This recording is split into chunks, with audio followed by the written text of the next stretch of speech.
ഇന്ന് നമ്മൾ ഉണ്ടാക്കുന്നത് കൈപ്പക്ക പച്ചടിയാണ്. കൈപ്പക്ക പച്ചടി വെച്ചാൽ ഇതുപോലെ നിങ്ങൾ ഉണ്ടാക്കാറുണ്ടോ എന്ന് കമൻറ്റ് ചെയ്തേക്കണേ.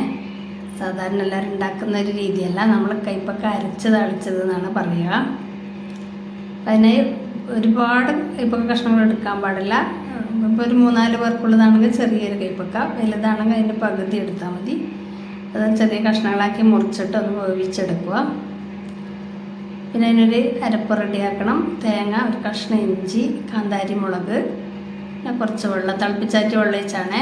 പിന്നെ കടുക് വളരെ കുറച്ച് മതി, കൈപ്പക്ക ആയതുകൊണ്ട് കയ്പുണ്ടാവില്ല. അപ്പോൾ കുറച്ച്, പിന്നെ കാന്താരി മുളക് എരിവ് കുറവായിരുന്നത് 2-3 കൂടി ഇട്ട് നന്നായി അരച്ചെടുത്തു. പിന്നെ അതിലേക്ക് ഈ വേവിച്ച കൈപ്പക്ക കൂടി ചേർത്തൊന്ന് ക്രഷ് ചെയ്തെടുക്കുകയാണ് ചെയ്യുന്നത്. ക്രഷ് ചെയ്യുന്ന അരക്ക. പിന്നെ അതൊരു പാത്രത്തിലേക്ക് ഒഴിച്ചു ആവശ്യത്തിനുള്ള തൈര്, അതായത് അതിൻ്റെ കയ്പിനെ ബാലൻസ് ചെയ്യാൻ പറ്റുന്ന അത്രയും പുളി ഒഴിച്ച് തൈരൊഴിച്ച് മിക്സ് ചെയ്യുക. കയ്പൊക്കെ ഇഷ്ടമുള്ളവർക്കൊക്കെ നല്ലൊരു കറിയാണ്. ഉപ്പൊക്കെ നോക്കി ചേർത്ത് കൊടുക്കണം. ഇഷ്ടമില്ലാത്തവരോട് പിന്നെ പറയണ്ടേ. ഇത് കയ്പൊക്കെയാണെന്നൊന്നും മനസ്സിലാവുമെന്നില്ല, നമ്മൾ തൈരൊഴിച്ച് അതിൻ്റെ ആ കയ്പിനെ ഒന്ന് ബാലൻസ് ചെയ്യുന്നുണ്ട്. അപ്പോൾ ഇതുവരെ ഇങ്ങനെ ഉണ്ടാക്കിയില്ലെങ്കിൽ ഒന്ന് ഉണ്ടാക്കി നോക്കണം. നമ്മൾ കയ്പൊക്കെ അരച്ച് തളിച്ചതെന്ന് പറയാം. ഇഷ്ടപ്പെട്ടോന്ന് പറയണേ. Thank you.